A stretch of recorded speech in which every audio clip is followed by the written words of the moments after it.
Baby Driver. Now you're probably thinking something along the lines of that.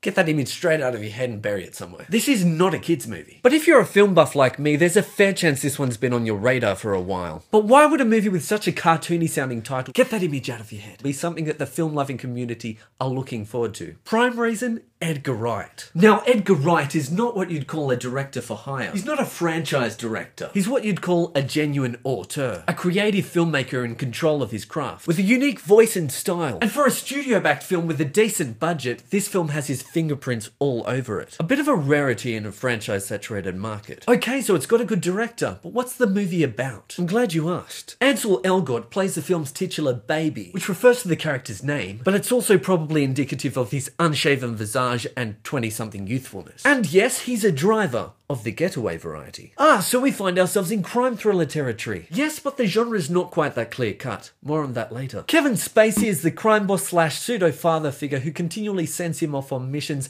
each time with a different cast of colourful characters. Colourful and often unsavoury. But thanks to a unique hearing condition, an iPod and some frankly great taste in music, he manages to drown out most of the unpleasantries. Yet there's only so much violence he can stomach. Then in enters waitress Debbie, played by Cinderella's Lily James, and she might just be the one to help him turn his life the right way round. So those are the introductory plot details, but this film is so much more than a plot. And when Edgar Wright's behind the camera, you know you're in for a show. This film has action with real stunts. It has some great laughs, but I wouldn't call it a comedy. It's a genuine thriller with some well-crafted tension. And it's also quite romantic. But what holds it all together is rhythm. The action is choreographed to music and cut to the beat. Dialogue has a strong pulse and the comedy is perfectly timed. Every aspect of the film feels so musical. In fact, it is almost a musical. But with all its idiosyncrasies and style, it never gets tiresome. It's a fun ride from beginning to end. That doesn't mean it doesn't get intense from time to time. And I assure you, there will be blood. But it's not like the film revels in its violence. It never gets to a stage where it feels gratuitous and acts of violence have fitting consequences. So it's a fun action movie that takes violence seriously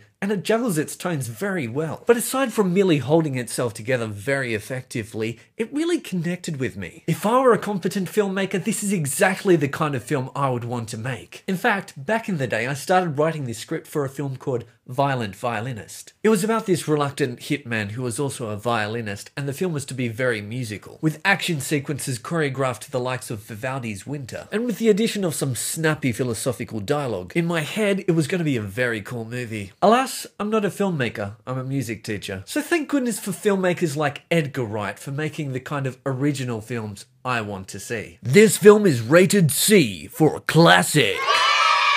And yes, that is my coveted highest rating. I know the person I saw it with thought it was just okay, but there's always that chance that you'll love it just as much as I did. If you're sick of all the superheroes and sequels, this might just be the cinematic antidote for you. Baby Driver is out Australia-wide July 13th, so don't forget to check it out. Till next time, motion peeps.